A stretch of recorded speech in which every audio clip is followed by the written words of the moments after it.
Welcome to the Buddhist bookshelf. In episode 6, we delve into the Sorrowless Flowers by Thien Phuc, a treasury of 560-plus Buddha Dharma lessons. Your support, through likes, shares, and subscriptions, is invaluable as we explore the depths of this profound book together. Join us on this enlightening journey. 110. Good Knowing Advisors. Anyone, Buddha, Bodhisattva, wise person, virtuous friends and even an evil being, who can help the practitioner progress along the path to enlightenment. Good is kind and virtuous, friend is a person who is worthy of giving others advice, knowledgeable means having a broad and proper understanding of the truths, awakened means no longer mesmerized by destinies of life. Thus, good knowledgeable, knowing, friend or advisor is a good person who has certain degree of knowledge of Buddhism and has the ability to benefit himself and others. A good knowledgeable, knowing, friend is a friend in virtue or a teacher who exemplifies the virtuous life and helps and inspires others to live a virtuous life too. A good friend who has a good and deep knowledge of the Buddha's teaching and who is currently practicing the law. Someone with knowledge, wisdom and experience in Buddha's teaching and practicing. A wise counsel, spiritual guide, or honest and pure friend in cultivation. The Buddha talked about being a good knowing advisor in Buddhism as follows. When speaking of the good knowledgeable advisors, this is referring to the Buddhas, Bodhisattvas, sound hearers, Pratika Buddhas, as well as those who have faith in the doctrine and sutras of Buddhism. The good knowledgeable advisors are those capable of teaching sentient beings to abandon the 10 evils or 10 unwholesome deeds, and to cultivate the 10 wholesome deeds. Moreover, the good knowledgeable advisor's speech is true to the Dharma, and their actions are genuine and consistent with their speech. Thus, not only do they not kill living creatures, they also tell others not to kill living things. Not only will they have the proper view, they also will use that proper view to teach others. The good knowledgeable advisors always have the Dharma of goodness, meaning whatever actions they may undertake, they do not seek for their own happiness, but for the happiness of all sentient beings. They do not speak of others' mistakes, but speak of virtues and goodness. There are many advantages and benefits to being close to the good knowledgeable advisors, just as from the 1st to the 15th lunar calendar, the moon will gradually become larger, brighter and more complete. Similarly, the good knowledgeable advisors are able to help and influence the learners of the way to abandon gradually the various unwholesome dharma, and to increase greatly wholesome dharma. There are 3 types of good spiritual advisors. Teaching spiritual advisor is someone conversant with the Dharma and experienced in cultivation. The retreat members can have him follow their progress, guiding them throughout the retreat, or they can simply seek guidance before and after the retreat. When several persons hold a retreat together, they should ask a spiritual advisor to lead the retreat and give a daily 15 to 30-minute inspirational talk. Caretaking spiritual advisor refers to one or several persons assisting with outside daily chores, such as preparing meals or cleaning up, so that on retreat can cultivate peacefully without distraction. Such persons are called retreat assistant. Common practice spiritual advisor are persons who practice the same method as the individuals on retreat. They keep an eye on one another, encouraging and urging each other on. These cultivators can either be participants in the same retreat or cultivators living nearby. In addition to keeping an eye out and urging the practitioners on, they can exchange ideas or experiences for the common good. This concept has been captured in a proverb. Rice should be eaten with soup, practice should be conducted with friends. Nowadays, in order to have a right cultivation, Buddhist practitioners should be guided by a good advisor who has a thorough understanding of the sutras and many years' experience in meditation. This is one of the 5 necessary conditions for any Zen practitioners. If a Zen practitioner does not meet these 5 conditions, he is very easily subject to get harm from demon. According to the Kalyanamitra Sutra, the Buddha taught, nowadays, if one wishes to find kind friends and virtuous teachers to learn and to be close to them, they may find these people in the shining examples in old books. Otherwise, if one searches among the living, it would be extraordinarily hard to find a single person. They also reminded us 5 things about good knowing advisor as follows. Nowadays, in 1,000 people, there is one good person.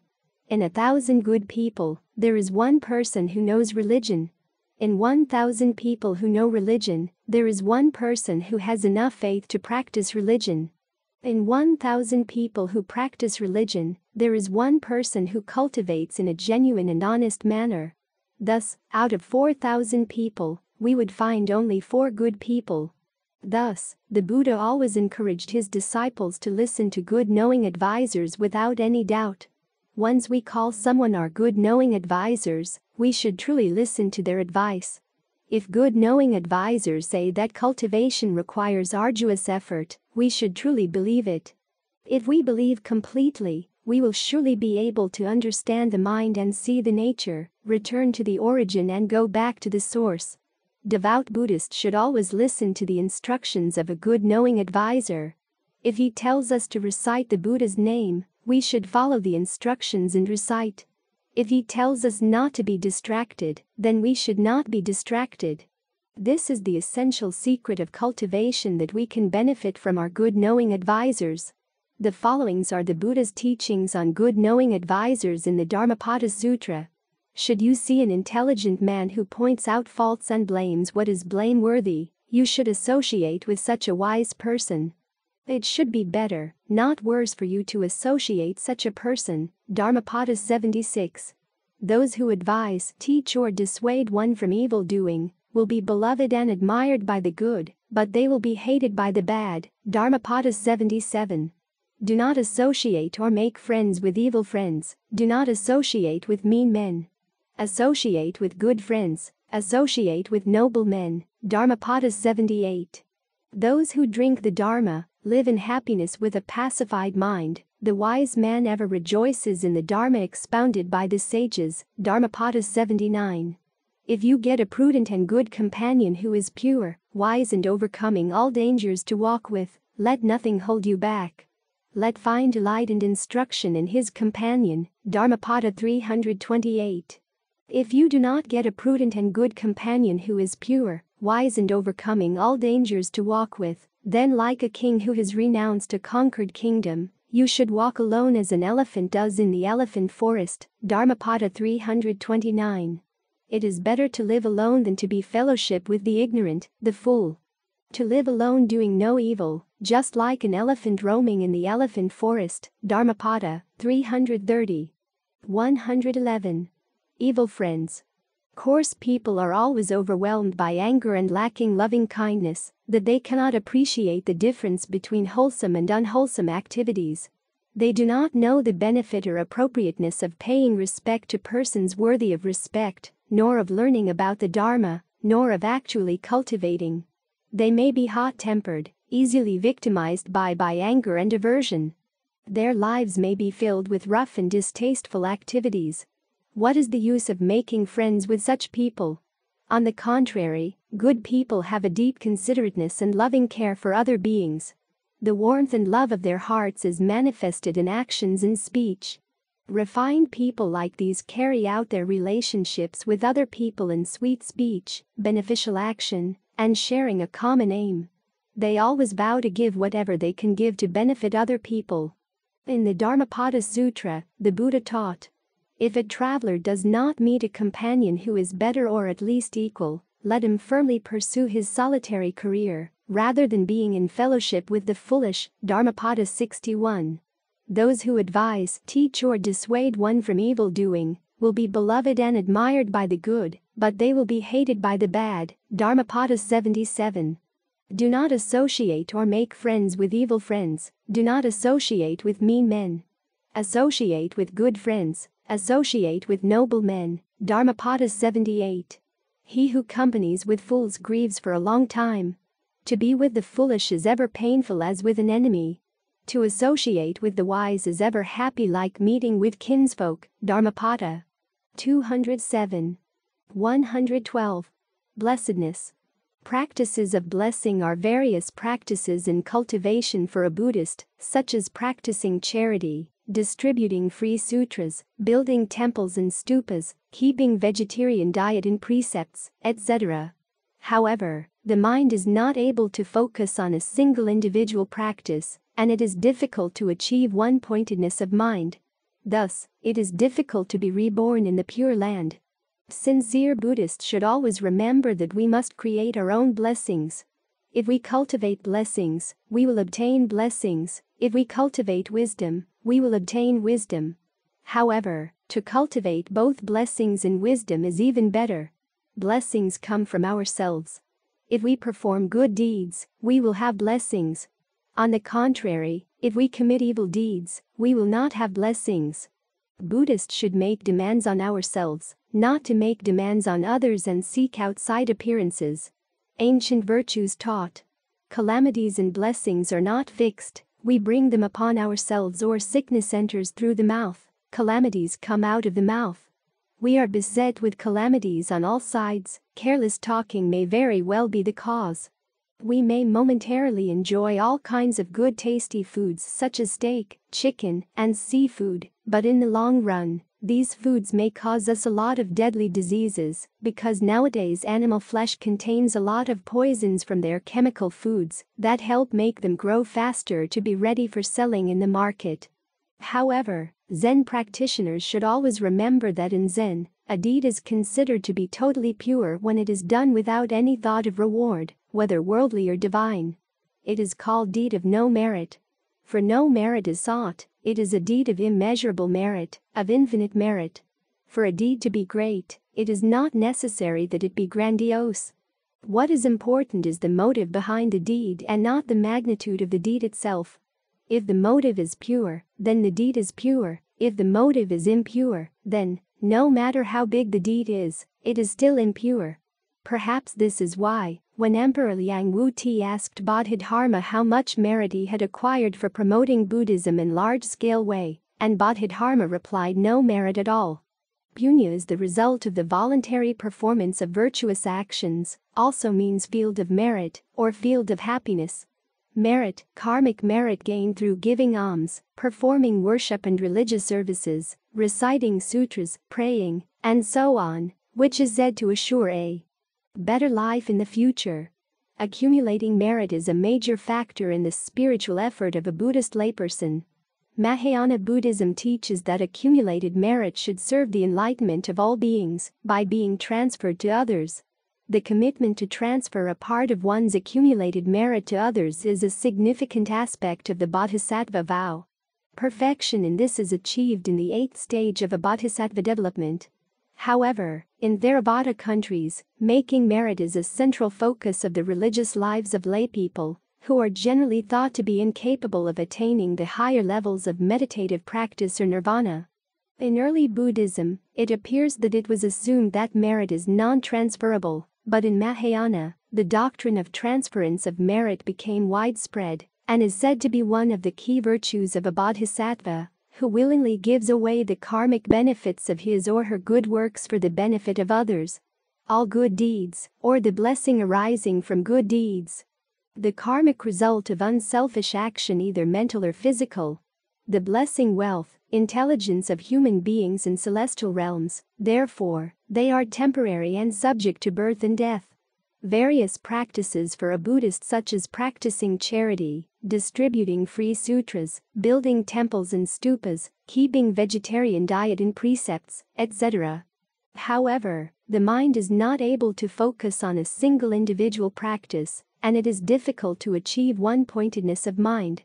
Thus, it is difficult to be reborn in the Pure Land. In Buddhism, the term field of blessing is used just as a field where crops can be grown. People who grow offerings to those who deserve them will harvest blessing results accordingly.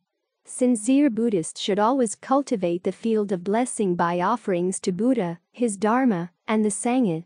The field of blessedness, or the field for cultivation of happiness, meritorious or other deeds, i.e. any sphere of kindness, charity, or virtue. Someone who is worthy of offerings. Just as a field can yield crops, so people will obtain blessed karmic results if they make offerings to one who deserves them. According to Buddhism, Buddhas, bodhisattvas, arhats and all sentient beings, whether friends or foes, are fields of merits for the cultivator because they provide him with an opportunity to cultivate merits and virtues. Filial piety toward one's parents and support them, serve and respect one's teachers and the elderly, maintain a compassionate heart, abstain from doing harm, and keep the 10 Commandments. One of the 4 fields for cultivating happiness, blessing. The Buddha taught. Children should pay special attention to their parents.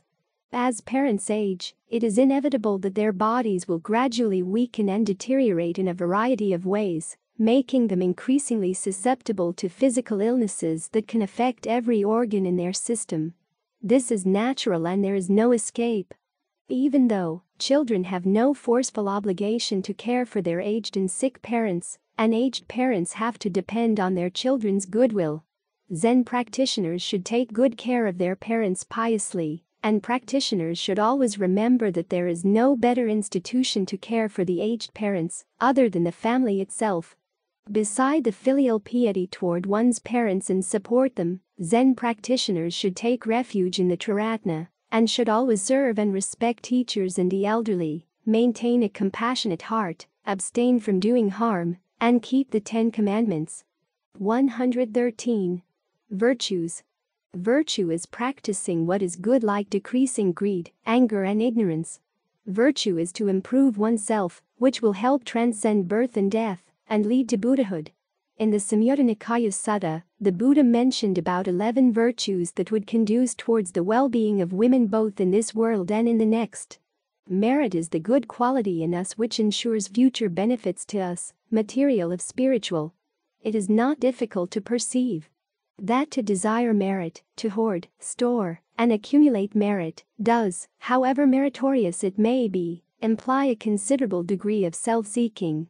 It has always been the tactics of the Buddhists to weaken the possessive instincts of the spiritually less endowed members of the community by withdrawing them from such objects as wealth and family, and directing them instead towards one aim and object, i.e., the acquisition of merit. But that, of course, is good enough only on a fairly low spiritual level. At higher stages one will have to turn also against this form of possessiveness. One will have to be willing to give up one's store of merit for the sake of the happiness of others. The Mahayana drew this conclusion and expected its followers to endow other beings with their own merit, or, as the scriptures put it, to turn over, or dedicate, their merit to the enlightenment of all beings. Through the merit derived from all our good deeds, we wish to appease the suffering of all creatures, to be the medicine, the physician, and the nurse of the sick, as long as there is sickness. Through rains of food and drink we wish to extinguish the fire of hunger and thirst. We wish to be an inexhaustible treasure to the poor, a servant who furnishes them with all they lack. Our life, and all our rebirth, all our possessions, all the merit that we have acquired or will acquire, all that we abandon without hope of any gain for ourselves, in order that the salvation of all beings might be promoted. According to Buddhism, virtue is fundamental, the root, while wealth is incidental. Virtuous conduct is the foundation of a person, while wealth is only an insignificant thing. Virtuous conduct begins in small places. Sincere Buddhists should not think a good deed is too small and fail to do it, then idly sit still waiting around for a big good deed.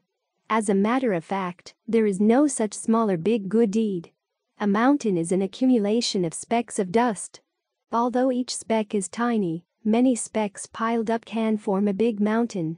Similarly, virtuous deeds may be small, yet when many are accumulated, they will form a mountain of virtue. In addition, virtue will help transcend birth and death, and lead to Buddhahood. In the Lotus Sutra, chapter 19, the Buddha taught about the merit of the eye as follows: that a good son or good daughter, with the natural pure eyes received at birth from his or her parents, it means that they already brought with them from previous lives the merit of the eyes, will see whatever exists within and without the 3,000 great thousandfold world, mountains, forests, rivers, and seas, down to the abyssy hell and up to the summit of existence, and also see all the living beings in it, as well as see and know in detail all their karma cause and rebirth states of retribution. Even though they have not yet attained divine vision of heavenly beings, they are still capable of discerning the real state of all things. They can receive the power to do so while living in the Saha world, because they have pure eyes unclouded with mental illusion. To put it more plainly, they can do so because their minds become so pure that they are devoid of selfishness, so that they view things unswayed by prejudice or subjectivity. They can see things correctly as they truly are, because they always maintain calm minds and are not swayed by impulse. Remember, a thing is not reflected as it is in water boiling over a fire. A thing is not mirrored as it is on the surface of water hidden by plants. A thing is not reflected as it is on the surface of water running in waves stirred up the wind. The Buddha teaches us very clearly that we cannot view the real state of things until we are free from the mental illusion caused by selfishness and passion. Regarding the merit of the ear, the Buddha teaches that any good son or good daughter who has improved in the 5 practices of the preacher will be able to hear all words and sounds with his natural ears. A person who has attained a serene mind through cultivation in accordance with the Buddha's teachings can grasp the subtle shifting of things through their sounds. With a serene ear, one can grasp distinctly the movements of nature just by hearing the sounds of crackling fire, of murmuring water, and of whistling wind. When such a person hears the sounds of nature, he can enjoy them as much as if he were listening to beautiful music. However, the most important thing for you to remember in cultivation for the merit of the ear is that a person can listen without being under their control, and he will hear without harm to his organ of hearing. It is to say, even if he hears the sounds of beautiful music, he is not attached to them. He may be fond of music for a short time, but he has no permanent attachment to it, nor is lulled into forgetting other important matters. An ordinary person hears the sounds of worry, of suffering, and of grief on one side, and the sounds of dispute and quarrels on the other. He will be thrown into confusion, but a sincere and devout practitioner of the Buddha's teachings will not be overwhelmed. He will dwell calmly amid the noise, and will be able to hear these sounds with serenity. According to the Kagatasati Sutta in the middle-length discourses of the Buddha, cultivation of mindfulness of the body means when walking, a person understands that he is walking. When standing, he understands that he is standing. When sitting, he understands that he is sitting. When lying, he understands that he is lying. He understands accordingly however his body is disposed. As he abides thus diligent, ardent, and resolute, his memories and intentions based on the household life are abandoned. That is how a person develops mindfulness of the body. One becomes a conqueror of discontent and delight. And discontent does not conquer oneself. One abides overcoming discontent whenever it arises. One becomes a conqueror of fear and dread, and fear and dread do not conquer oneself. One abides overcoming fear and dread whenever they arise. One bears cold and heat, hunger and thirst, and contact with gadflies, mosquitoes, wind, the sun, and creeping things. One endures ill-spoken, unwelcome words, and arisen bodily feelings that are painful, racking, sharp, piercing, disagreeable, distressing, and menacing to life. One obtains at will, without trouble or difficulty, the 4 jhanas that constitute the higher mind and provide a pleasant abiding here and now. One wields the various kinds of supernormal power. Having been one, he becomes many. Having been many, he becomes one. He appears and vanishes. He goes unhindered through a wall, through an enclosure, through a mountain as though through space. He dives in and out of the earth as though it were water. He walks on water without sinking as though it were earth, seated cross-legged. He travels in space like a bird. With his hand he touches and strokes the moon and sun so powerful and mighty. He wields bodily mastery even as far as the Brahma world. One understands the minds of other beings, of other persons, having encompassed them with one's own mind. He understands the mind of other beings, of other persons, having encompassed them with his own mind.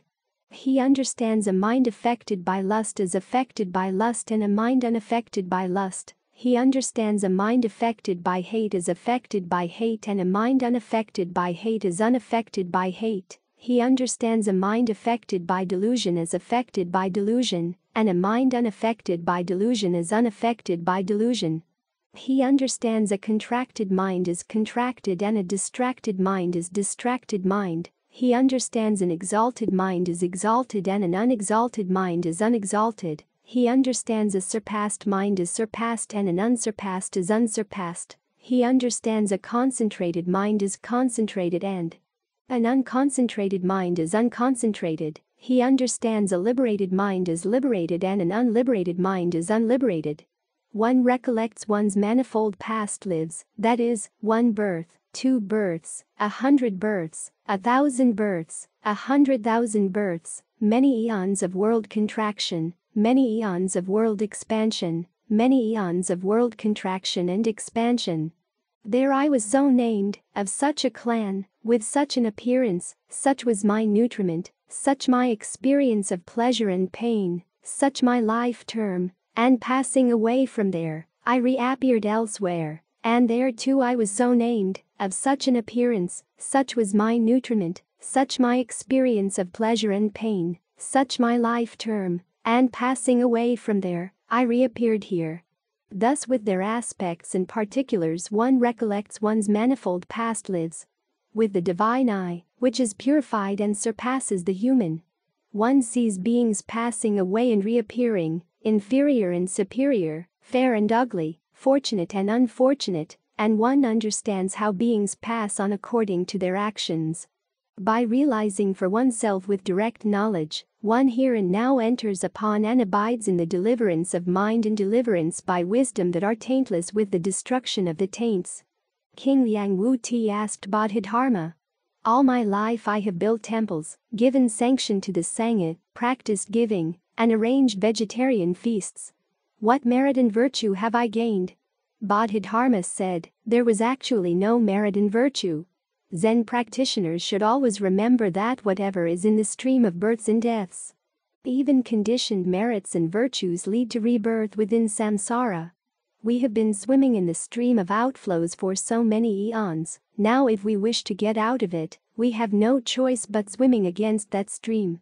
To be without outflows is like a bottle that does not leak. For human beings, people without outflows means they are devoid of all bad habits and faults. They are not greedy for wealth, sex, fame, or profit.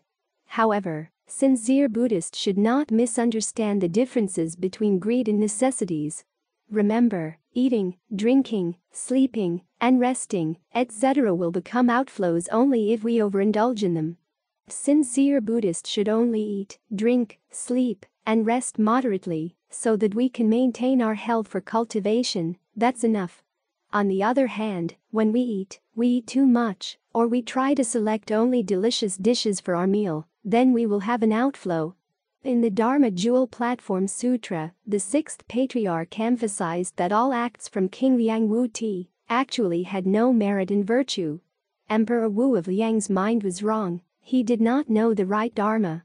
Building temples and giving sanction to the Sangha, practicing giving and arranging vegetarian feasts is called seeking blessings. Do not mistake blessings for merit and virtue. Merit and virtue are in the Dharma body, not in the cultivation of blessings. The Master further said, seeing your own nature is merit, and equanimity is virtue. To be unobstructed in every thought, constantly seeing the true, real, wonderful function of your original nature, is called merit and virtue. Inner humility is merit, and the outer practice of reverence is virtue. Your self-nature establishing the 10,000 dharmas is merit, and the mind substance separate from thought is virtue. Not being separate from the self-nature is merit, and the correct use of the undefiled self-nature is virtue. If you seek the merit and virtue of the Dharma body, simply act according to these principles, for this is true merit and virtue. Those who cultivate merit in their thoughts do not slight others, but always respect them. Those who slight others and do not cut off the me and mine are without merit. The vain and unreal self-nature is without virtue, because of the me and mine, because of the greatness of the self and because of the constant slighting of others. Good knowing advisors, continuity of thought is merit, the mind practicing equality and directness is virtue. Self-cultivation of one's nature is merit, and self-cultivation of the body is virtue. Good knowing advisors, merit and virtue should be seen within one's own nature, not sought through giving and making offerings. That is the difference between blessings and merit and virtue. Emperor Wu did not know the true principle. Our patriarch was not in error. Zen practitioners should always remember that merit is what one establishes by benefiting others, while virtue is what one practices to improve oneself, such as decreasing greed, anger and ignorance. Both merit and virtue should be cultivated side by side. These two terms are sometimes used interchangeably. However, there is a crucial difference. Merits are the blessings, wealth, intelligence, etc., of the human and celestial realms, therefore, they are temporary and subject to birth and death. Virtue, on the other hand, transcend birth and death and lead to Buddhahood. The same action of giving charity can lead to either merit or virtue. If you give charity with the mind to obtain mundane rewards, you will get merit. However, if you give charity with the mind to decrease greed, you will obtain virtue. Merit is what one established by benefiting others, while virtue is what one practices to improve oneself, such as decreasing greed, anger, and ignorance. Both merit and virtue should be cultivated side by side. These two terms are sometimes used interchangeably. However, there is a crucial difference. Merits are the blessings, wealth, intelligence, etc., of the human and celestial realms, therefore, they are temporary and subject to birth and death. Virtue, on the other hand, transcend birth and death and lead to Buddhahood. The same action of giving charity with the mind to obtain mundane rewards, you will get merit. However, if you give charity with the mind to decrease greed and stingy, you will obtain virtue. Merit is obtained from doing the Buddha work, while virtue gained from one's own practice and cultivation. If a person can sit stillness for the briefest time, he creates merit and virtue which will never disappear. Someone may say, I will not create any more external merit and virtue, I am going to have only inner merit and virtue. It is totally wrong to think that way. A sincere Buddhist should cultivate both kinds of merit and virtue. When your merit and virtue are perfected and your blessings and wisdom are complete, you will be known as the doubly perfected honored one. Any Buddhist would want to amass merit and virtue, but not be attached to the process. People who cultivate the way should act as if nothing is being done. We should sweep away all dharmas, should go beyond all attachment to views. A sincere Buddhist should not say, I have this particular spiritual skill or I have some cultivation. It is wrong to say I have such and such a state or I have such and such psychic power. Even if we have such attainment, it is still unreal and not to be believed. Do not be taken in. Faith in strange and miraculous abilities and psychic powers will keep us from realizing genuine proper concentration. We should realize that proper concentration does not come from outside, but is born instead from within our own nature. We achieve proper concentration by introspection and reflection, by seeking within ourselves. According to the Buddha, the practice of generosity, morality, patience, and energy will result in the accumulation of merit, manifested in the form dimension, while the practice of energy, meditation, and wisdom will result in the accumulation of knowledge, manifested in the truth dimension, formless. In the Dharmapada Sutra, the Buddha taught, the scent of flowers does not blow against the wind, nor does the fragrance of sandalwood and jasmine, but the fragrance of the virtuous blows against the wind. The virtuous man pervades every direction. Dharmapada 54. Of little account is the fragrance of sandalwood, lotus, jasmine. Above all these kinds of fragrance, the fragrance of virtue is by far the best. Dharmapada 55. Of little account is the fragrance of sandal. The fragrance of the virtuous rises up to the gods as the highest. Dharmapada 56. Mara never finds the path of those who are virtuous, careful in living and freed by right knowledge. Dharmapada 57. 114. Rejoice over others' positive deeds. The word rejoice means appreciation of something. Rejoicing without the slightest thought of jealousy or competitiveness. Without these negative thoughts, we must rejoice over positive deeds performed even by people we consider enemies. We have two objects of rejoicing. rejoicing over others' root virtues and rejoicing over our own. When rejoicing over our own virtue, we can rejoice over virtue done in our past lives that we can measure through inferential valid cognition and rejoice over our root virtue of this present life that we can measure by means of direct valid cognition.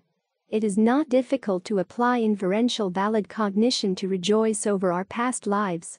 The fact that we have not only taken rebirth in this present human form, but have inherited favorable conditions necessary for Dharma practices, confirm that we must have practiced generosity, patience, and the other perfections in our past lives. So we should rejoice. Rejoice over our virtues of this present life means to think over virtuous deeds we personally have performed. For example, recitation of the Holy Scriptures, contemplation of their meanings, listening to the teachings of Dharma or any act of generosity and so forth. Then rejoicing at these without arrogance, because if we feel proud, our root virtues will lessen instead of increasing. Rejoicing over others' virtues means rejoicing over the virtue of others without prejudice. One's act of rejoicing must not be contaminated by negative thoughts like jealousy. Regardless of what our relationship with the other person is, we should acknowledge sincerely their virtuous deeds and rejoice. This is the most effective mental technique to build a huge accumulation of merits. Rejoice at others' merits and virtues means from the time of our initial resolve for all wisdom, we should diligently cultivate accumulation of blessings without regard for their bodies and lives, cultivate all the difficult ascetic practices, and perfect the gates of various paramitas, enter bodhisattva grounds of wisdom, and accomplish the unsurpassed bodhi of all Buddhas. We should completely follow along with and rejoice in all of their good roots, big as well as small merits. 115. Other powers. The power of others means the power or strength of another, that of a Buddha or bodhisattva, especially Amitabha, obtained through faith in Mahayana salvation. According to Masters Chi and Thien Phuc in the Pure Land Buddhism, this is one of the two kinds of power for ordinary people. With regard to other power, if anyone believes in the power of Amitabha Buddha's compassionate vow to rescue sentient beings and then develops the bodhi mind, cultivates the Buddha remembrance, recitation, samadhi, grows weary of his temporal impure body in the triple realm, practices charity, upholds the precepts and performs other meritorious deeds, dedicating all the merits and virtues to rebirth in the Western Pure Land. His aspirations and the Buddha's response will be in accord. Relying thus on the Buddha's power, he will immediately achieve rebirth. In Zen practice, we do not often hear the words grace or other power. Meditation and contemplation remind us to practice meditation and contemplation so that we can attain moment-to-moment awareness in every minute at the present time, and this is one of the possible ways to attain liberation in this very life. Therefore, own power is always emphasized in Zen. Own power means one's own power, merit, intelligence, discrimination. The attempt to attain enlightenment through one's own efforts, rather than by relying upon the compassion of the Buddhas and Bodhisattvas. According to Masters Chi and Thien Phuc in the Pure Land Buddhism, this is one of the two kinds of power for ordinary people. As far as self-power is concerned, while the ordinary beings of this world, totally bound by their attachments and afflictions, may have some level of cultivation, in reality, they still cannot be reborn in the Pure Land, nor deserve to reside there.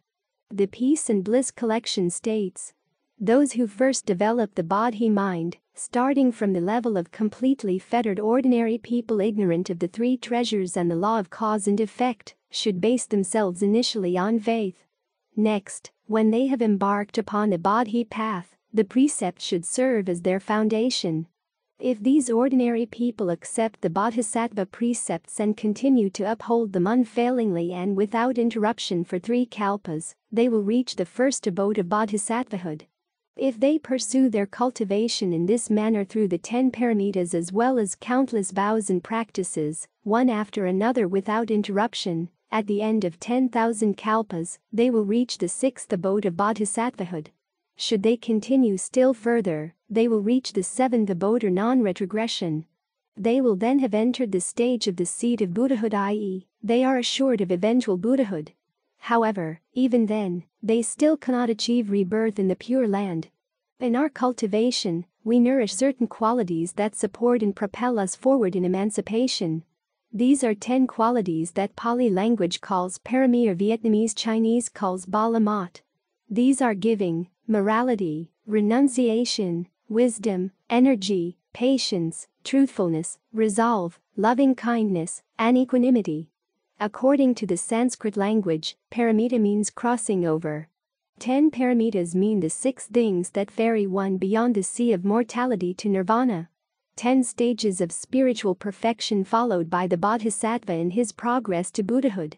The 10 virtues of perfection are not only characteristic of Mahayana Buddhism in many ways, they also contain virtues commonly held up as cardinal by all religious systems.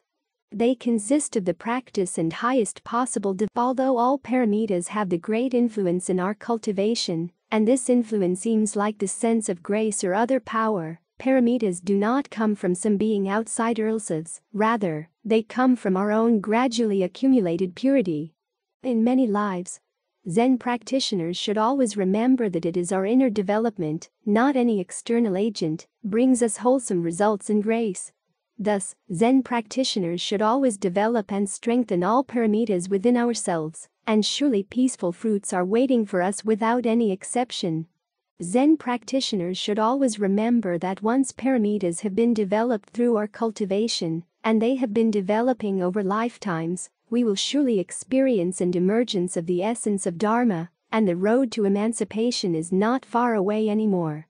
There are 6 chief paramitas mentioned in many Mahayana sutras, such as the Lalitavastara Sutra, the Mahavastu Sutra, the Astasahasrika Prajna Paramita Sutra, the Karanapandarika Sutra, the Avadana Sataka Sutra, the Mahayana Sutra Lankara, the Dharma Sangraha Sutra, the Samadhi Raja Sutra, the Bodhisattva Bhumika Sutra.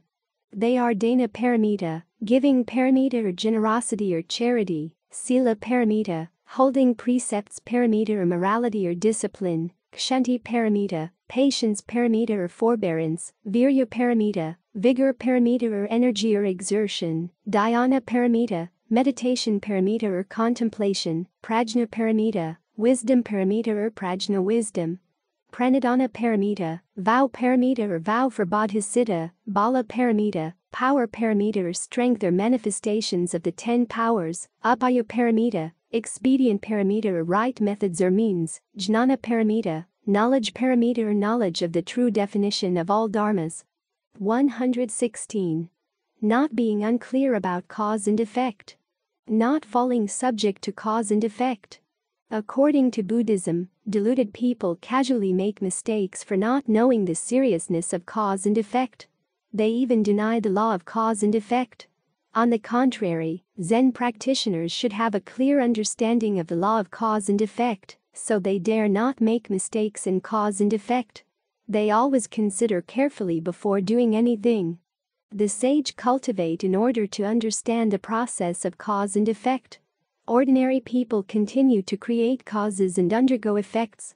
From no offenses they intentionally commit offenses. Once they have committed offenses, they refuse to acknowledge them as offenses, insisting that they have done nothing wrong. They have no shame nor repentance for their offenses. Not being unclear about cause and effect, not falling subject to cause and effect.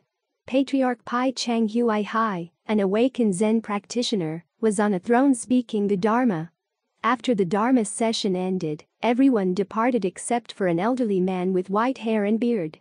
Seeing this, Patriarch Pai Chang asked why, so the elderly man recounted the following story. Dear Patriarch, originally, in the past, I was a Buddhist monk cultivating in this mountain. At that time, I was on the throne teaching the Dharma, and a young student studying the Buddha Dharma asked me, for those who cultivate Mahayana Buddhism, do they remain a part of the law of cause and effect? I replied, outside of the law of cause and effect. Because my answer was unclear in that way, the Dharma listener misinterpreted it as there is no cause and effect. Although I was a Dharma master who taught the Mahayana Dharma Sutra teachings, yet I answered in such an ambiguous manner, causing the listener to misinterpret my answer. Therefore, I was not able to achieve any spiritual fulfillment. In contrast, I was condemned to be a paranormal fox, and I have lived in this mountain for the past 500 reincarnations. Today I asked the Great Master to have compassion to help me change that mistake and help me escape this suffering existence of being an animal. Pai Chang said to the old man, "If that is the case, at this time, you should use the same words of that student and ask me." The old man knelt down, put his palms together and asked respectfully, "For those who cultivate Mahayana Buddhism, do they remain as part of the law of cause and effect?" The patriarch replied, "Do not doubt the law of cause and effect." Meaning those who cultivate Mahayana Buddhism should never doubt the law of cause and effect. They must know the theory of cause and effect is inherent, clear and inseparable, like a shadow is to a body. As soon as the patriarch finished, the elderly man was awakened suddenly. He prostrated respectfully and said, "I have been condemned as a fox for over 500 reincarnations, but, today, relying on just one line of your teaching, I will be able to find liberation. I will now abandon my body as a fox in my den at the base of the mountain, behind this temple. I ask the Great Master to please make funeral arrangements on my behalf." The next day, Pai Chang ordered the ringing of bells to gather the community of monks in order to give a funeral service to a monk who had just passed away. This came as a great surprise to the bhikshus in the temple, because they had not noticed any monk in the temple who was gravely ill or had died recently. Pai Chang then led the great following to the cave behind the temple and used his rod to poke into the cave. After a while, they were able to recover a body of a fox with white fur who had died recently. He had everyone chant a sutra for the liberation of the spirit for a period of time before lighting a fire to cremate the body. The ashes were collected and buried. Sincere Buddhists should always remember, with a false saying contrary to the proper Dharma, with a blind teaching without a clear meaning, that former monk was condemned to be an animal for 500 reincarnations, let alone teaching of wrong teaching or wrong views that is not appropriate to the time and level to guide and teach Buddhists, and in the process of harming, delaying and impeding sentient beings' cultivated path toward achieving enlightenment. According to the story of Pai Chang and the fox, not to fall to the karmic retribution is a moral deed, and not to obscure or without ambiguity the law of cause and effect is an intellectual attitude. Not to fall to the karmic retribution makes one stand altogether outside the realm of causation, which is the world of particulars, and where we have our being. In the case of without ambiguity in the law of cause and effect, what happens is the shifting of our mental attitude towards a world above cause and effect. And because of this shifting, the whole outlook of life assumes a new tone which may be called spiritual, not to obscure. Through the story of Pai Chang and the fox, we see that the question of not falling to karmic retribution and without ambiguity in the law of cause and effect is a big issue, not only for Buddhists of all schools, but also for philosophers and religiously minded people. In other words, it is the question of freedom of the will, it is the question of transcending karma, it is the question of logic and spirit, of science and religion, of nature and supernature, of moral discipline and faith. Indeed, it is the most fundamental of all religious questions. If not falling to karmic retribution, then this will jeopardizes the whole plan of the universe, for cause and effect are the law of causation that binds existence together, and without the reality of moral responsibility, the very basis of society is pulled down. Buddhists should be careful with the meaning of bot nuoi. Although it is the literal meaning of not to be obscured, here the sense is rather not to negate or not to ignore or not to obliterate. 117. Bodhisattva fears of causes, ordinary people fear of results. Karma reward, the retribution of karma, good or evil. However, according to the Huayan sect, the body of karmic retribution, especially that assumed by a bodhisattva to accord with the conditions of those he seeks to save. The pain or pleasure resulting in this life from the practices or causes and retributions of a previous life. Therefore, ancient virtue said, If we wish to know what our lives were like in the past, just look at the retributions we are experiencing currently in this life. If we wish to know what retributions will happen to us in the future, just look and examine the actions we have created or are creating in this life. If we understand clearly this theory, then in our daily activities, sincere Buddhists are able to avoid unwholesome deeds and practice wholesome deeds. The retribution received in the next or further incarnation for the deeds done in this life. Wholesome and unwholesome karma are created in this life, but sometimes the karma will pass through the second, third life, or even longer, before one is able to reap the meritorious retributions or endure the evil consequences. Whether these future retributions are earlier or later is not absolute, but it is absolutely unavoidable. If there is action, whether it is good or evil, there will be consequences sooner or later. Ancient sages taught, the heaven's net may be thin, but even a hair will not fall through, and supposing hundreds of thousands of lives have passed, but the karma created still remains, when destinies, circumstances come to fruition, the appropriate retributions will not be denied. There are some noticeable situations which Buddhists should clearly understand to prevent any misunderstanding about the law of cause and effect. Those who commit evil in this life, yet continue to prosper, it is because they have only began to commit transgressions in this life. However, in the former lives, they have already formed wholesome merits, make offerings and charitable donations. The evil deeds of this life which have just been planted have not had the proper time to form unwholesome consequences, while the wholesome deeds in the former lives planted long ago have had the time to come to fruition in the present life. There are also other circumstances where people practice good deeds, yet they continue to suffer, experience setbacks, misfortunes, etc. That is because they have just learned to practice wholesome conducts in the present life. Otherwise, in the former lives, they have created many unwholesome deeds. The wholesome deeds in this life have just been planted, have not had the proper time to grow into wholesome fruition. However, the wholesome and wicked deeds in the former lives which had been planted long ago, have had the proper time to come to fruition in the present life. This is one of the three consequences associated with the causes for a child to be born into a certain family. Transgressions or wholesome deeds we perform in this life, we will not receive good or bad results in the next life. However, good or bad results can appear in the third, fourth or thousandth lifetime, or until untold eons in the future. It is not only ordinary people cannot escape cause and effect, even the bodhisattvas cannot avoid them. However, bodhisattvas are enlightening beings who have far-ranging vision.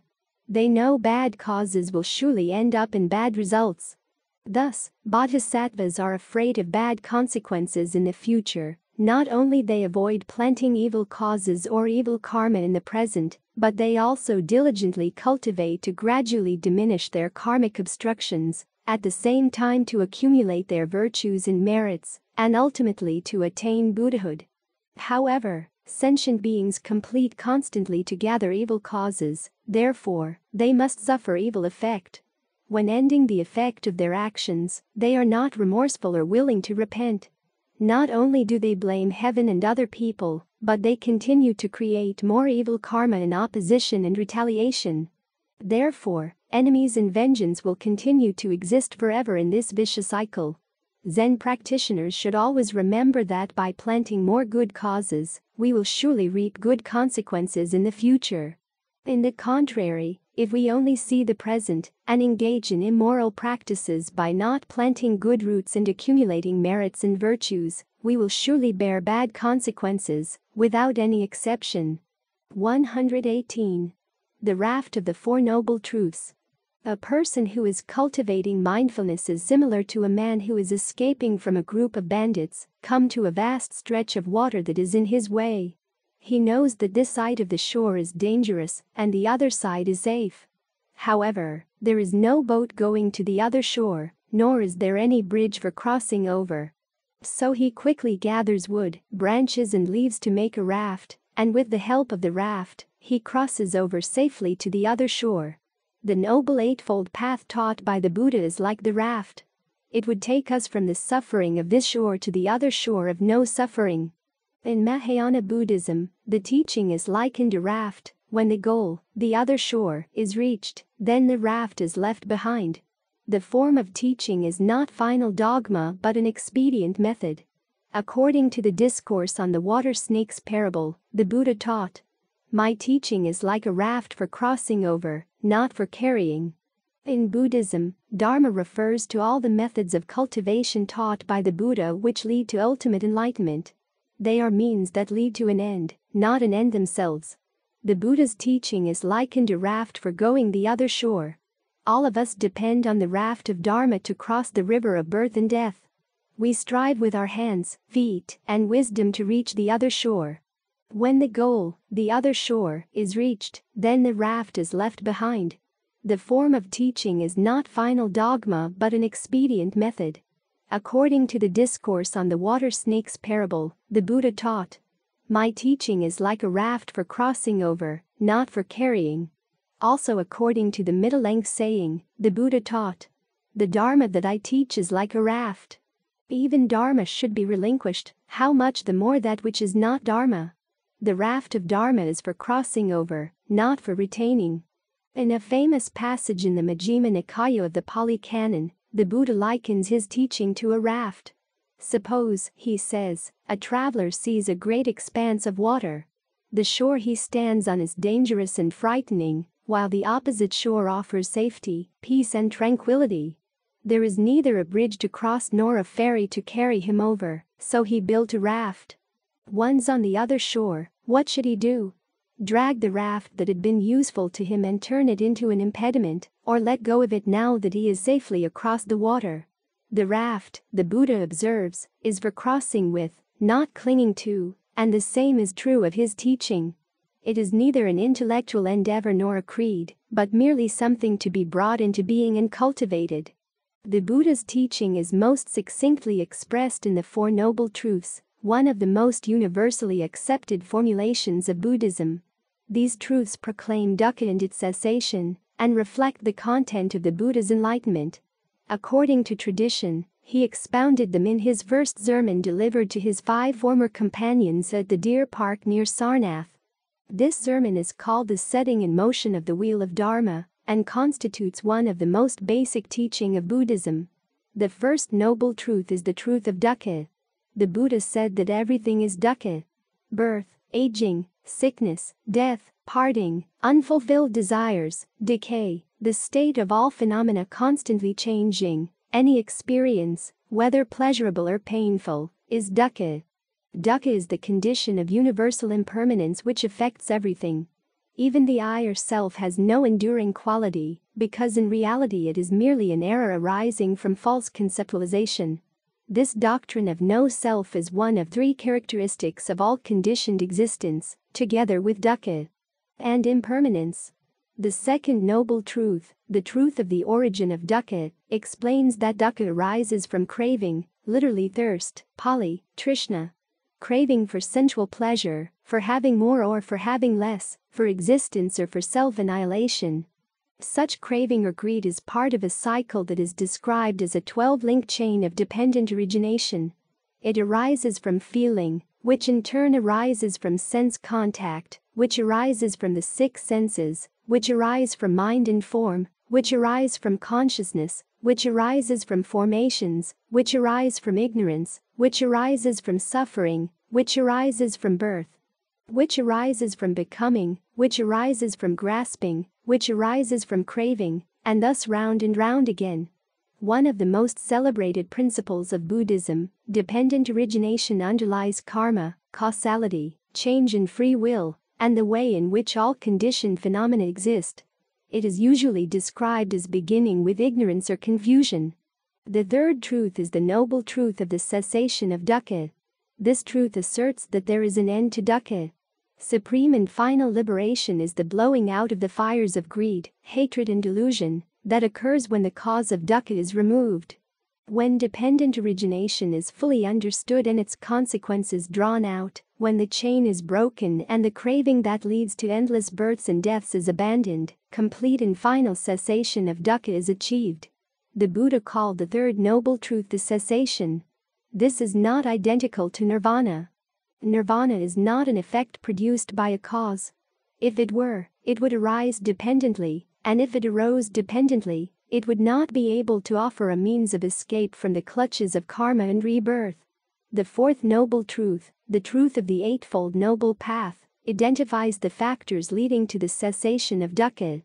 These 8 factors affirm the 3 essential elements of Buddhist spiritual training: moral conduct, concentration, and wisdom. The 4 noble truths are commonly explained by use of medical allegory. In the first noble truth, the human condition is diagnosed as being dukkha. The second noble truth cites craving as the cause of this malady. The third noble truth makes a prognosis about the condition, proclaiming that recovery is possible. Finally, the fourth noble truth, the Eightfold Noble Path to the cessation of dukkha, is the medicine prescribed to restore the patient's health. It is also customary to associate some sort of activity with each of the 4 truths. The first truth is to be fully comprehended. The second needs to be eradicated, it requires thirst to be quenched. The third truth is to be realized, to be made into reality. And the fourth is to be cultivated, to be brought into being, that is, to be kept and followed. The entire Buddhist Dharma can be seen as an elaboration of the 4 noble truths. 119. 4 immeasurable minds. In fact, there are a lot of small virtues that Zen practitioners need to prepare before and during practicing meditation. Zen practitioners should cultivate to a point that they would be happy with others' success and sympathy with others' miseries. They would keep themselves modest when achieving success. However, the Buddha pointed out 4 immeasurable minds. These 4 immeasurable minds are not only benefit immeasurable living beings, bringing immeasurable blessings to them, and producing immeasurable highly spiritual attainments in a world, in one life, but also spreads all over immeasurable worlds, in immeasurable future lives, shaping up immeasurable Buddha. The 4 immeasurables are infinite Buddha states of mind, 4 immeasurable minds, the 4 virtues of infinite greatness. The 4 kinds of boundless mind, or 4 divine abodes. These states are called illimitables because they are to be radiated towards all living beings without limit or obstruction. They are also called Brahmaviharas, or divine abodes, or sublime states, because they are the mental dwellings of the Brahma divinities in the Brahma world. It was the spirit of love and compassion taught by the Buddha that touched the heart of King Asoka, the great Buddhist emperor of India in the 3rd century BC. Before he became a Buddhist, he was a warlike monarch like his father, King Bimbisara, and his grandfather, King Chandragupta. Wishing to extend his territories, he invaded and conquered Kalinga. In this war, thousands were slain, while many more were wounded and taken captive. Later, however, when he followed the Buddha's creed of compassion, he realized the folly of killing. He felt very sad when he thought of the great slaughter, and gave up warfare. He is the only military monarch on record who, after victory, gave up conquest by war, and inaugurated conquest by righteousness. As his rock edict Shi says, he sheathed the sword never to unsheath it, and wished no harm to living beings. The spread of the Buddha's creed of compassion throughout the Eastern world was largely due to the enterprise and tireless efforts of Asoka the Great. The Buddha law made Asia mild and non-aggressive. However, modern civilization is pressing hard on Asian lands. It is known that with the rise and development of the so-called civilization, man's culture deteriorates and he changes for the worse. With the match of modern science, very many changes have taken place, and all these changes and improvements, being material and external, tend to make modern man more and more worldly minded and sensuous, with the result that he neglects the qualities of the mind and becomes self-interested and heartless. The waves of materialism seem to influence mankind and affect their way of thinking and living. People are so bound by their senses, they live so exclusively in the material world that they fail to contact the good within. Only the love and compassion taught by the Buddha can establish complete mental harmony and well-being. Zen practitioners should always observe these 4 immeasurable minds, for they are 4 excellent virtues conducive to noble living. They banish selfishness and disharmony and promote altruism with other beings, unity in the family, and good brotherhood in communities. In meditation practice, they are 4 minds of deliverance, for through them we can recognize the good of others. Therefore, the 4 immeasurable minds can also be considered as excellent subjects of meditation. Through them practitioners can develop more sublime states. By cultivating these noble virtues, practitioners can maintain a calm and pure mind. The Zen method of self-analysis, self-reflection, and self-discovery should never be taken to imply that we are to shut ourselves off from communion with our fellow men. To follow the way of Zen is not to become isolated in a cage or cell, but to become free and open in our relations with our fellow beings. The search for self-realization always has its counterpart, the development of a new way of relating to others, a way imbued with compassion, love and sympathy with all that live. Kindness, benevolence, one of the principal Buddhist virtues. Maitri is a benevolence toward all beings that is free from attachment. Maitri can be developed gradually through meditation, first toward persons who are close to us, then to others, and at last to those who are indifferent and ill-disposed to us, for the mind of loving kindness is the wish for the welfare and happiness of all beings. In the Dhammapada Sutta, the Buddha taught, hatred does not cease by hatred, hatred ceases only by love. In fact, compassion and loving kindness are the utmost importance for human beings, for despite our strivings toward self-sufficiency, it remains a fact that people need one another. No man is an island at all. An island can exist alone in the sea, but a man cannot live alone. We need each other, and we must come to regard one another as friends and helpers whom we can look toward for mutual support.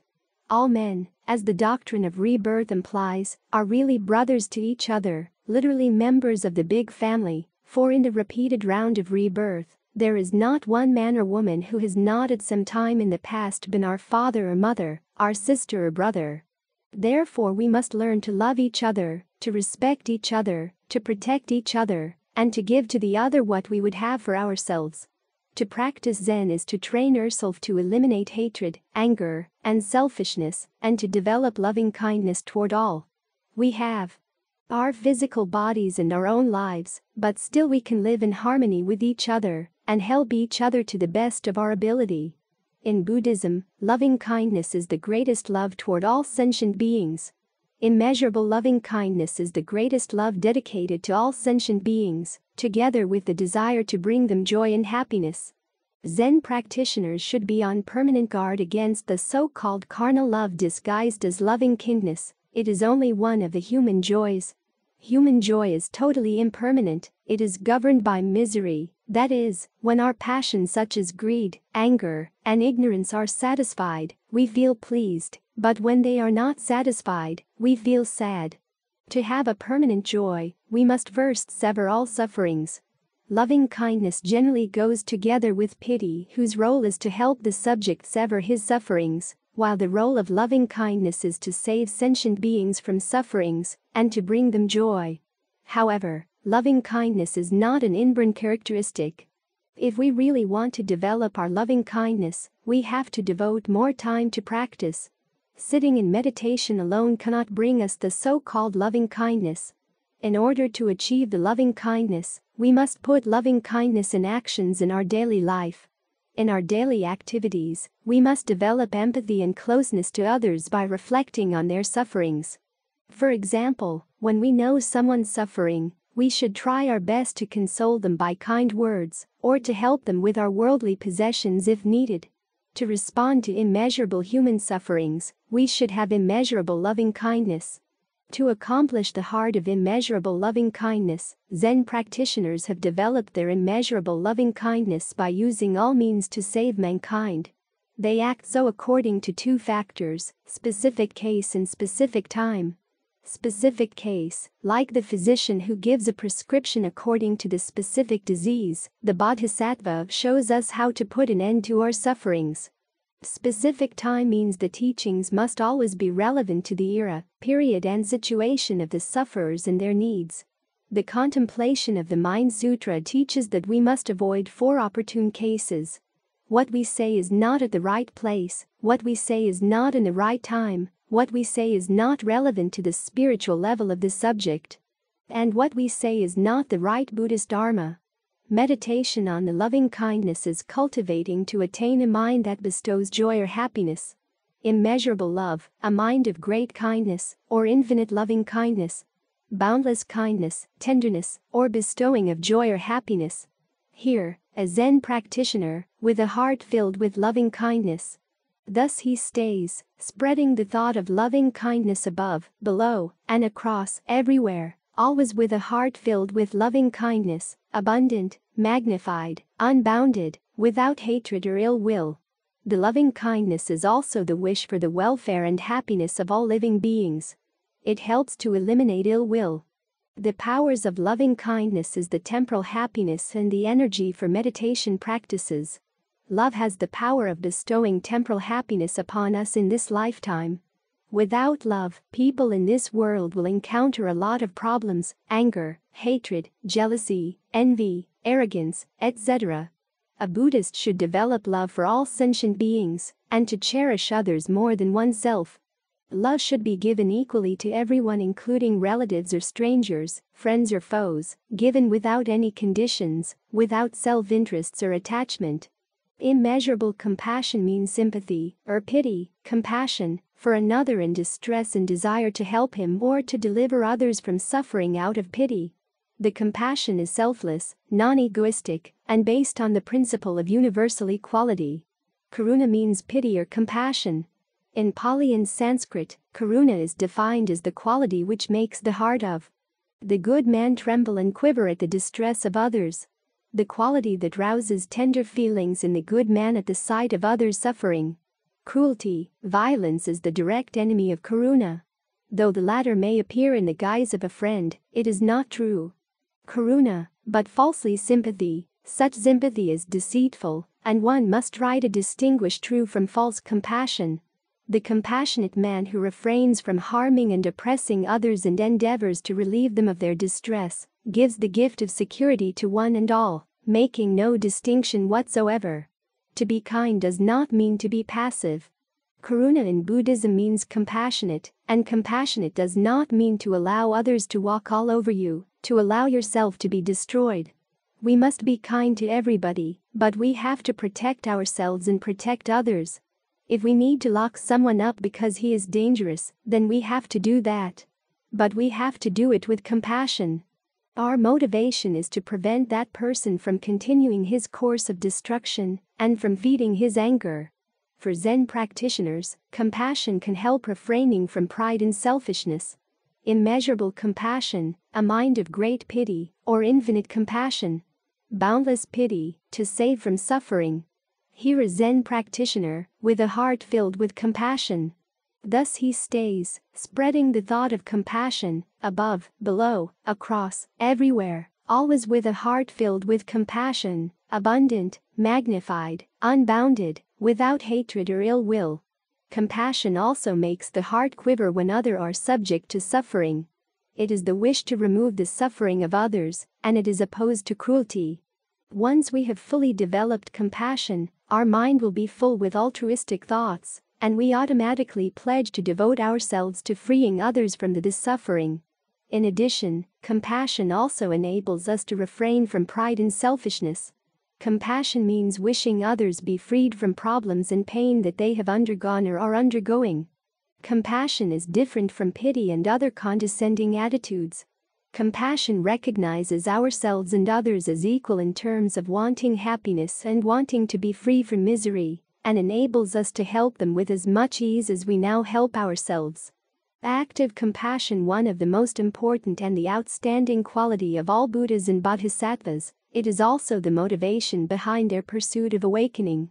Compassion extends itself without distinction to all sentient beings. Karuna refers to an attitude of active concern for the sufferings of other sentient beings. Practitioners must cultivate or increase compassion via wisdom, prajna. In Theravada, it is one of the four immeasurables. It involves developing a feeling of sympathy for countless sentient beings. According to the Mahayana Buddhism, compassion itself is insufficient, and it is said to be inferior to the great compassion of bodhisattvas, which extends to all sentient beings, and this must be accompanied by wisdom to approach enlightenment. Thus, practitioners must rein both karuna and prajna, with each balancing and enhancing the other. Karuna or compassion is one of the most important entrances to the Great Enlightenment, for with it, we do not kill or harm living beings. Compassion means wishing others be freed from problems and pain that they have undergone or are undergoing. Compassion is different from pity and other condescending attitudes. Compassion recognizes ourselves and others as equal in terms of wanting happiness and wanting to be free from misery, and enables us to help them with as much ease as we now help ourselves. Immeasurable compassion, a mind of great pity, or infinite compassion. Here a monk, with a heart filled with compassion. Thus he stays, spreading the thought of compassion, above, below, across, everywhere, always with a heart filled with compassion. Abundant, magnified, unbounded, without hatred or ill will. Compassion also makes the heart quiver when others are subject to suffering. It is the wish to remove the suffering of others, and it is opposed to cruelty.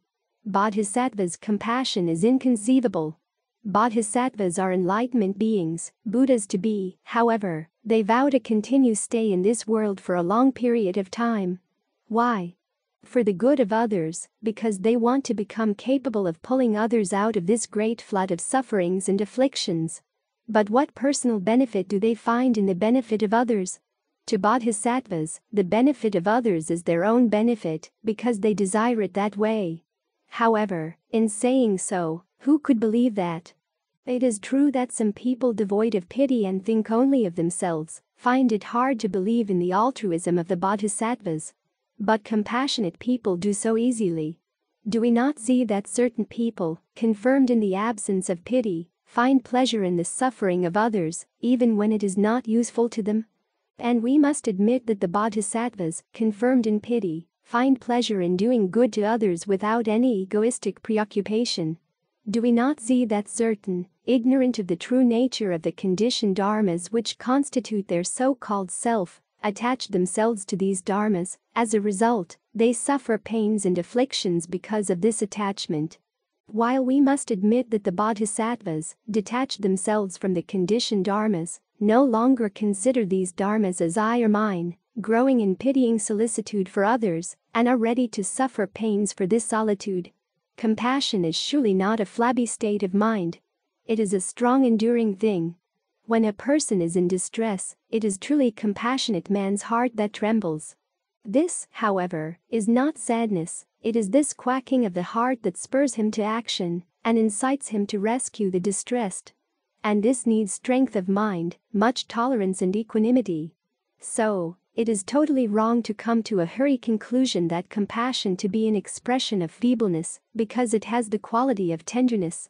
The Buddhist conception of karuna has no compromising limitations. All beings include even the tiniest creature that crawls at our feet. The Buddhist view of life is such that no living being is considered as outside the circle of metta and karuna, which make no distinction between man, animal and insect, or between man and man, as high and low, rich and poor, strong and weak, wise and unwise, dark and fair, Brahmin and Khandala, and so forth. For metta and karuna are boundless, and no sooner do we try to keep men apart on the false basis mentioned above, than the feeling of separateness creeps in, and these boundless qualities become limited, which is contrary to the teaching of the Buddha. We must be careful not to confuse compassion with morbid manifestations of sadness, with feelings of mental pain and with sentimentality. At the loss of a dear one, man weeps, but that is not compassion. If we analyze such feelings carefully, we will conclude that they are outward manifestations of our inner thoughts of self-affection. Why do we feel sad? Because our loved one has passed away. He who was our kin is now no more. We feel that we have lost the happiness and all else that we derived from him, and so we are sad. Do we not see that all these feelings revolve round the I and mine? Whether we like it or not, self-interest was responsible for it all.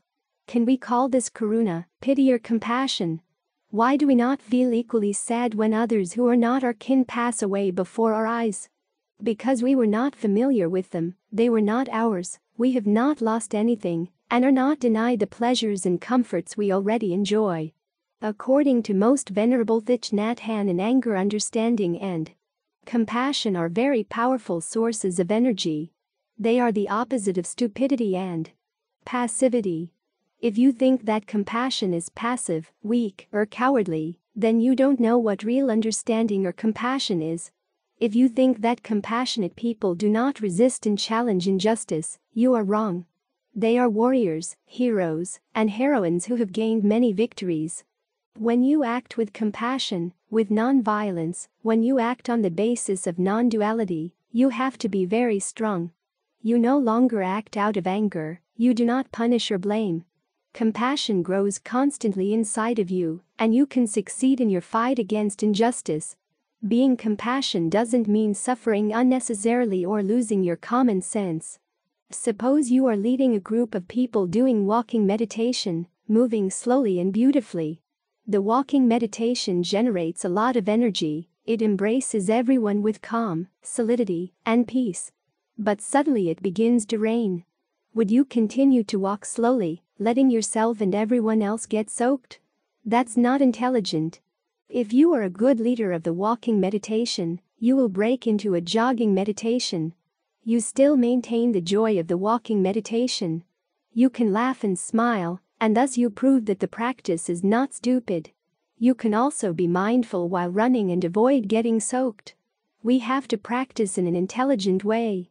Meditation is not a stupid act. Meditation is not just blindly following whatever the person next to you does. To meditate, you have to be skillful and make good use of your intelligence. Zen practitioners should always remember that human beings are not our enemy. Our enemy is not the other person. Our enemy is the violence, ignorance, and injustice in us and in the other person. When we are armed with compassion and understanding, we fight not against other people, but against the tendency to invade, to dominate, and to exploit. We don't want to kill others, but we will not let them dominate and exploit us or other people. We have to protect ourselves. We are not stupid. We are very intelligent, and we have insight. Being compassionate does not mean allowing other people to do violence to themselves or to us. Being compassionate means being intelligent. Non-violent action that springs from love can only be intelligent action.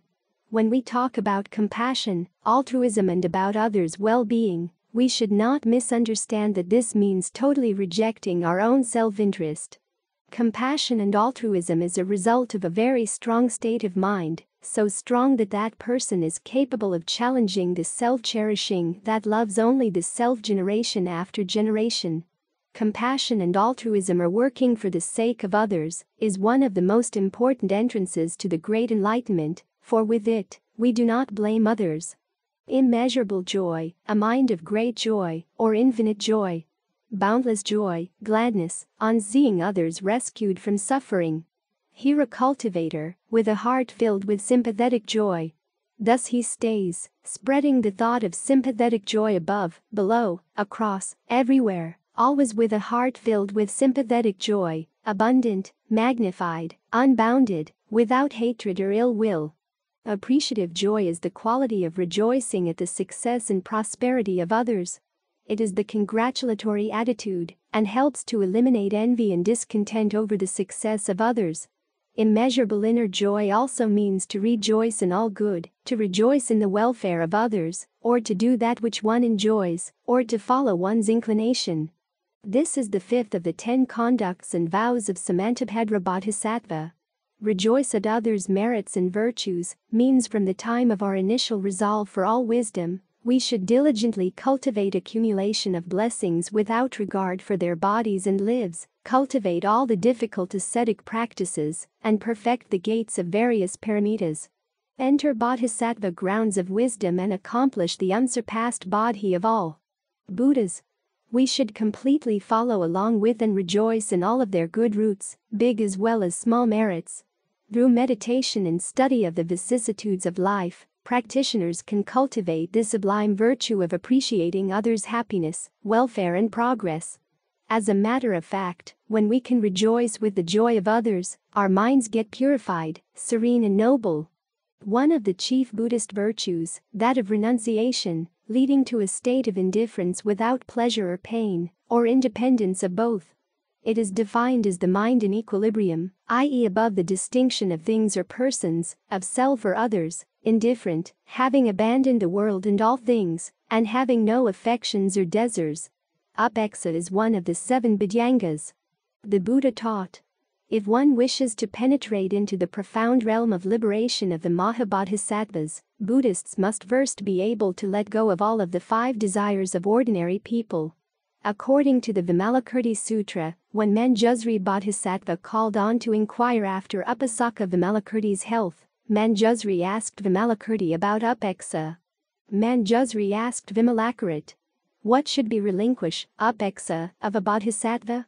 Vimalakirti replied, in his work of salvation, a bodhisattva should expect nothing, i.e., no gratitude or reward, in return. Detachment is the attitude of those who give up, forget, do not attach any importance for what they have done for the benefit of others. In general, we feel proud, self-aggrandized when we do something to help other people. Quarrels, conflicts, or clashes between men or groups of men are due to passions such as greed or anger, whose source can be appraised as self-attachment or Dharma attachment. The Buddha taught that if there is someone who misjudges us, we must feel pity for him, we must forgive him in order to have peace in our mind. The Bodhisattvas have totally liberated themselves from both self-attachment and Dharma attachment. When people enjoy material or spiritual pleasures, the Bodhisattvas also rejoice from their sense of compassion, pity, and inner joy. They always consider human beings as their benefactors who have created the opportunities for them to practice the 4 immeasurable minds on their way to enlightenment. In terms of the immeasurable detachment, the Bodhisattvas consider all men equal, the clever as the stupid, themselves as others, they do everything as they have done nothing, say everything as they have said nothing, attain all spiritual levels as they have attained nothing. Immeasurable equanimity, a mind of great detachment, or infinite equanimity. Limitless indifference, such as rising above all emotions, or giving up all things. Here a practitioner, with a heart filled with equanimity. Thus he stays, spreading the thought of equanimity above, below, across, everywhere, always with a heart filled with equanimity, abundant, magnified, unbounded, without hatred or ill will. Equanimity is also considered as a divine abode. It is the state of mind that regards others with impartiality, free from attachment and aversion. An impartial attitude is its chief characteristic, and it is opposed to favoritism and resentment. Mind of equanimity helps Zen practitioners to put aside 2 extremes of attachment and resentment. Through the mind of equanimity, Zen practitioners always follow the middle path, neither attached to the pleasant nor repelled by the unpleasant. Also through the mind of equanimity, Zen practitioners' mind can remain balanced without any temper, depression or anxiety. Equanimity plays a tremendous role for both in practice and in everyday life. Generally we get either swept away by pleasant and enticing objects, or worked up into a great state of agitation when confronted by unpleasant, undesirable objects. These hindrances are common among ordinary people. When we lack the ability to stay balanced and unfaltering, we are easily swept into extremes of craving or aversion. According to Zen Master U Pandita in this very life, there are 5 ways to develop equanimity. Balanced emotion toward all living beings. The first and foremost is to have an equanimity attitude toward all living beings. These are your loved ones, including animals. We can have a lot of attachment and desire associated with people we love, and also with our pets. To prepare the ground for equanimity to arise, we should try to cultivate an attitude of non-attachment and equanimity toward the people and animals we love. As worldly people, it may be necessary to have a certain amount of attachment in relationships, but excessive attachments is destructive to us, as well as to loved ones. Balanced emotion toward inanimate things. To prepare the ground for equanimity to arise, we should also try to adopt an attitude of balance toward inanimate things, such as property, clothing. All of them will decay and perish because everything in this world must be subject to the law of impermanence. Avoiding people who are so attached to people and things. These people have a deep possessiveness, clinging to what they think belongs to them, both people and things. Some people find it is difficult to see another person enjoying or using their property. Choosing friends who do not have many attachments or possessions. Inclining the mind toward the state of equanimity. When the mind is focusing in the development of equanimity, it will not have time to wander off to thoughts of worldly business anymore. This is the end of this video. Thank you for listening. Please continue to support and help this channel grow. As you already know, Buddha emphasized the importance of generosity supporting the spread of the Dharma for spiritual growth. We can cultivate this virtue in our digital age. Now I need your help spreading the Buddha teaching further by subscribing, liking, and sharing our channel. You're supporting the dissemination of valuable teachings, much like this Sangha was supported in the past. Your engagement accumulates positive karma for you and helps make the Dharma accessible to a wider audience, a meritorious act indeed. Let's do this with pure intentions, free from attachment and selfishness, fostering a sense of community and supporting our own spiritual journey. These principles, rooted in Buddhist ethics, continue to guide us. You will receive great blessings for supporting the propagation of Buddha's teachings in a very simple way. By subscribing, liking, and sharing to help spreading the Buddha teaching to all human beings. Wishing you and your family always have a peaceful and happy life.